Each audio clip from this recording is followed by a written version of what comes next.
Hello बच्चों, AD24 unique academy में आप लोगों का स्वागत है। बच्चों, आप सब लोग कैसे हो? आशा करती हूँ कि आप सब लोग अच्छे होंगे।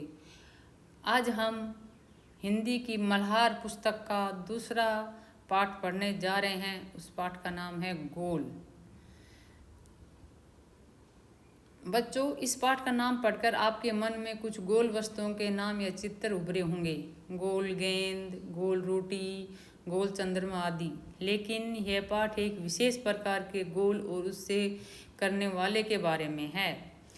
यह पाठ एक प्रसिद्ध खिलाड़ी के स्मरण का अंश है।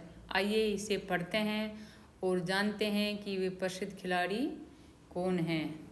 यदि कोई खिलाड़ी अपनी आत्मकथा का नाम गोल रखे तो इस बात को पढ़कर इतना तो तुरंत समझ में आ जाता है कि उसे खेल से कितना प्यार होगा। जी हाँ, वे अमर खिलाड़ी हैं, हॉकी के जादूगर कहे जाने वाले मेजर ध्यानचंद।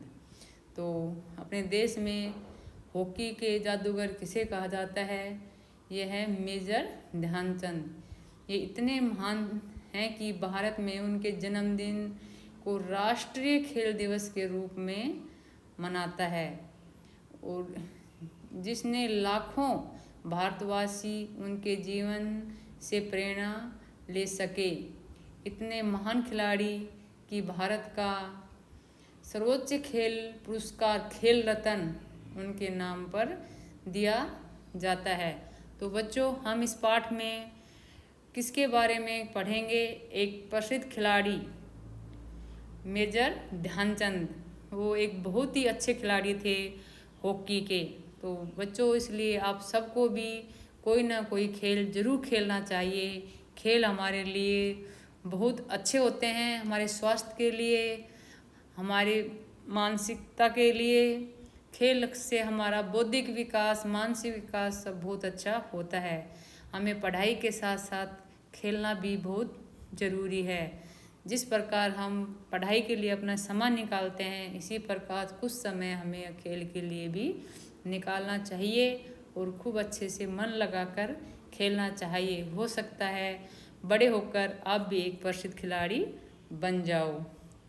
तो बच्चों, इसमें मेजर ध्यानचंद अपने बारे में बता रहे हैं। तब वो खेलते थे तो उनको क्या क्या प्रॉब्लम आती थी और क्या क्या उनके साथ हुआ। खेल के मैदान में धक्का मुक्की और नोक झोंक की घटनाएं होती रहती हैं।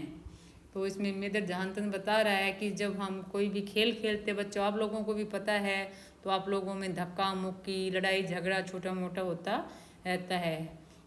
खेल में तो ये सब चलता ही है। जिन दिनों हम खेला करते थे उन दिनों भी यह सब चलता था। सन 1933 की बात है। उन दिनों में मैं पंजाब रेजिमेंट की ओर से खेला करता था। बच्चों, ये पंजाब रेजिमेंट एक पोस्ट का नाम है। ये आर्मी में थे और एक दिन पंजाब रेजिमेंट और पैम्पर्स एंड माइनर्स टीम के बीच मुकाबला हो रहा था। माइनर्स टीम के खिलाड़ी मुझसे गेंद छीनने की कोशिश करते, लेकिन उनकी हर कोशिश बेकार हो जाती। तो इसमें मेजर ध्यानचंद बता रहे हैं, जो माइनर्स टीम के खिलाड़ी थे वो उनसे गेंद छीनना चाह रहे थे, लेकिन उनकी हर कोशिश बेकार जाती। इतने में एक खिलाड़ी ने गुस्से में आकर हॉकी स्टिक से मेरे सिर पर मार दी। तो तब देखा कि हमारी हर कोशिश बेकार जा रही है। तो उसमें से दूसरी टीम में से एक खिलाड़ी को गुस्सा आया और उसने उसके सिर पर हॉकी स्टिक से मार दी। मुझे मैदान से बाहर ले जाया गया और उसको सिर में चोट लगी। थोड़ी देर बाद मैं पट्टी बांधकर फिर मैदान में आ पहुंचा। आते ही मैंने उस खिलाड़ी की पीठ पर हाथ रखकर कहा, तुम चिंता मत करो, इसका बदला मैं ज़रूर लूँगा। और मेजर ध्यानचंद जी थे, उन्होंने थोड़ी देर में ही वो अपनी पट्टी करवा के जहाँ पर लगी थी उस पर दवाई वगैरह लगाकर फिर मैदान में आ जाते हैं। और जिस खिलाड़ी ने उनको मारा था उनकी पीठ पर हाथ रख कर कहा, तुम चिंता मत करो, इसका बदला मैं ज़रूर लूँगा। मेरे इतना कहते ही वह खिलाड़ी घबरा गया। अब हर समय मुझे ही देखता रहता। अब वो खेल नहीं पा रहा था क्योंकि वो हर समय मेजर ध्यानचंद को ही देख रहा था कि कहीं आकर ये मेरे को हॉकी स्टिक से मार ना दे। मैं कब उसके सिर पर हॉकी स्टिक मारने वाला हूँ। मैंने एक के बाद एक झटपट 6 गोल कर दिए। और मेजर ध्यानचंद जी कहते हैं कि मैंने एक के बाद एक 6 गोल कर दिए। खेल खत्म होने के बाद मैंने फिर उस खिलाड़ी की पीठ थपथपाई और कहा, दोस्त, खेल में इतना गुस्सा अच्छा नहीं है। मैंने तो अपना बदला ले लिया है। अगर तुम मुझे हॉकी नहीं मारते तो शायद मैं तुम्हें 2 ही गोल से हराता। तो उसमें मेजर ध्यानचंद जी कहते हैं, अगर आप हो सकता है मेरे को नहीं मारते तो मैं इतने अच्छे से नहीं खेल पाता और आपको 2 ही गोल से हराता। वह खिलाड़ी सचमुच बड़ा शर्मिंदा हुआ। तो देखा आपने मेरा बदला लेने का ढंग। तो इसमें मेजर ध्यानचंद जी कहते हैं कि ये उसका बदला लेने का ढंग था। उसने ना कि उसको बदले में हॉकी स्टिक से मारा बल्कि अच्छा खेलकर उसको शर्मिंदा किया। सच मानो, बुरा काम करने वाला आदमी हर समय इस बात से डरता रहता है कि उसके साथ भी बुराई की जाएगी। आज मैं जहाँ भी जाता हूँ बच्चे बूढ़े मुझे घेर लेते हैं और मुझसे मेरी सफलता का राज जानना चाहते हैं।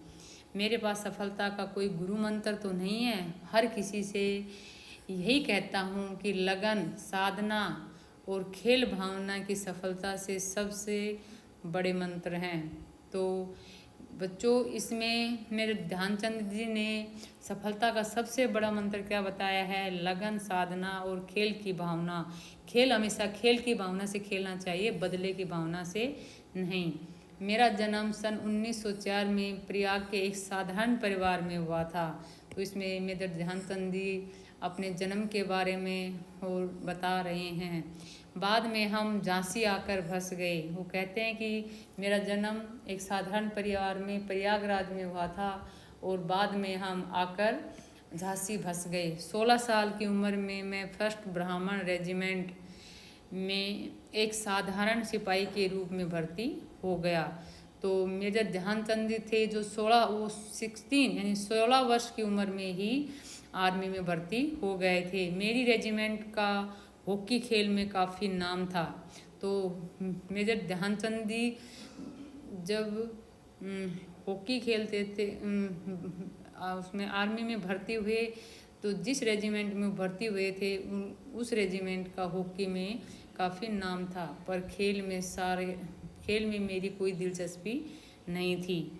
तो जो मेजर ध्यानचंद जी थे उनकी पहले खेल में कोई दिलचस्पी नहीं थी। 16 वर्ष से पहले उस समय हमारी रेजिमेंट के सूबेदार मेजर तिवारी थे। तो जो इनका सूबेदार होता है रेजिमेंट का, वो थे सूबेदार मेजर तिवारी थे। वे बार बार मुझे हॉकी खेलने के लिए कहते। हमारी छावनी में हॉकी खेलने का कोई निश्चित समय नहीं था। तो जो सूबेदार मेजर तिवारी थे वो ध्यानचंद को बार बार खेलने के लिए कहते और उनकी जो छावनी थी उसमें कोई निश्चित समय नहीं होता था। जब इच्छा होती थी तो वहाँ सब लोग हॉकी खेलने लग जाते थे। सैनिक जब चाहे मैदान में पहुँच जाते और अभ्यास शुरू कर देते थे। तो जब सैनिकों की इच्छा होती थी वो उसमें मैदान में पहुंच जाते थे और खेलना शुरू कर देते थे। उस समय तक मैं एक नौसिखिया खिलाड़ी हुआ करता था। नौसिखिया मतलब नया नया खिलाड़ी। जैसे जैसे मेरे खेल में निखार आता गया वैसे वैसे मुझे तरक्की भी मिलती गई। और मेजर ध्यानचंद जी जैसे जैसे खेलते गए, मतलब उनके खेल में निखार आता गया वैसे वैसे उसकी तरक्की भी मिलती गई। मतलब ऊपर वो भी मतलब खेल भी अच्छा होता गया और वो अच्छा खेलते गए। सन 1936 में बर्लिन ओलंपिक में मुझे कप्तान बनाया गया।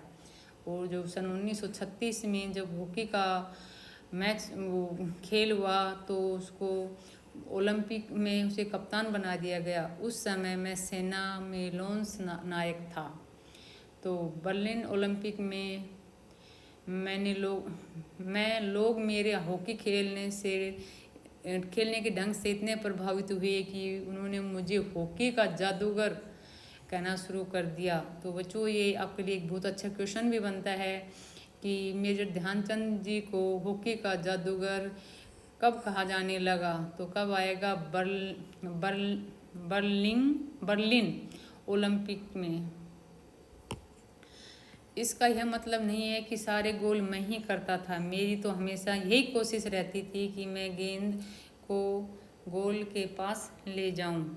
तो इसमें मेरे ध्यानचंद जी कहते थे कि मेरी ये इच्छा होती थी कि मैं गेंद को गोल के पास ले जाऊं, जाकर अपने किसी साथी खिलाड़ी को दे दूं ताकि उसे गोल करने का श्रेय मिल जाए। अपनी इसी खेल भावना के कारण मैंने दुनिया के खेल प्रेमियों का दिल जीत लिया और बर्लिन ओलंपिक में हमें स्वर्ण पदक मिला। तो जो मेजर ध्यानचंद जी ने ओलंपिक खेला था बर्लिन में, उनमें उनको स्वर्ण पदक प्राप्त हुआ। और खेलते समय मैं हमेशा इस बात का ध्यान रखता था कि हार या जीत मेरी नहीं बल्कि पूरे देश की है। तो जब मेजर ध्यानचंद जी हॉकी खेलते थे तो हमेशा वो ये ध्यान में रखते थे कि ये हार जीत मेरी नहीं बल्कि मेरे पूरे देश की हार जीत है। तो बच्चों ये हमारा चैप्टर अब यहीं ख़त्म होता है और अगले वीडियो में हम इसके प्रश्न उत्तर करेंगे, भावार्थ करेंगे और शब्दार्थ भी करेंगे। भावार्थ तो हो गए बच्चों, शब्दार्थ करेंगे। और अगर आप लोगों को कुछ भी समझ में नहीं आता है तो कमेंट में लिखकर ज़रूर बताएं। बच्चों प्रश्न उत्तर एक साथ मैं इसलिए नहीं करवाती क्योंकि आपका वीडियो बहुत लंबा हो जाएगा, इसलिए हम अगले वीडियो में हम प्रश्न उत्तर